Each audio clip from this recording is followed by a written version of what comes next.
A song is playing in your head right now that you didn't choose. Not because you decided to think about it, not because it's playing anywhere nearby. It's just there, looping the same 8 seconds over and over, and you can't switch it off. Most people assume this is just random noise, your brain glitching for no reason, but that's not quite right. The song stuck in your head was selected by a very specific set of rules, and understanding those rules reveals something strange about how your memory actually works.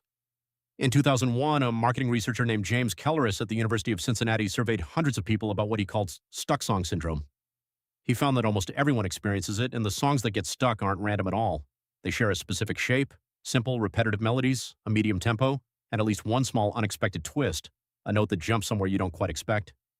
In 2012, a researcher named Vicky Williamson at Goldsmiths, University of London, ran a massive citizen science project, collecting thousands of reports of exactly which songs got stuck and when. One pattern stood out immediately. Earworms struck far more often when people's minds were idle. Walking, showering, doing chores, anything that didn't fully occupy your attention. An idle brain, it turns out, doesn't stay empty. It fills the silence with whatever loop it has lying around. So why a loop? Why does your brain never replay an entire song, just one small fragment, over and over? In 2013, a psychologist named Ira Hyman ran an experiment built around an idea from almost a century earlier. In 1927, a psychologist named Bluma Zagarnik discovered that people remember unfinished tasks far better than completed ones. Waiters, she found, could recall an unpaid order in perfect detail but forgot it almost instantly once the bill was settled. An open loop stays loud in your memory, a closed one goes quiet. Hyman suspected earworms were the exact same phenomenon wearing a different costume. Your brain doesn't grab an entire song. It grabs a fragment, usually the catchiest hook, and because that fragment never resolves into the full piece, your brain keeps replaying it, trying to finish something it was never given the ending to. To test this, Hyman had people listen to unfamiliar songs, then interrupted playback partway through. The interrupted songs got stuck far more often than the ones people heard all the way to the end. Letting a song finish, closing the loop, was often enough to quiet it down.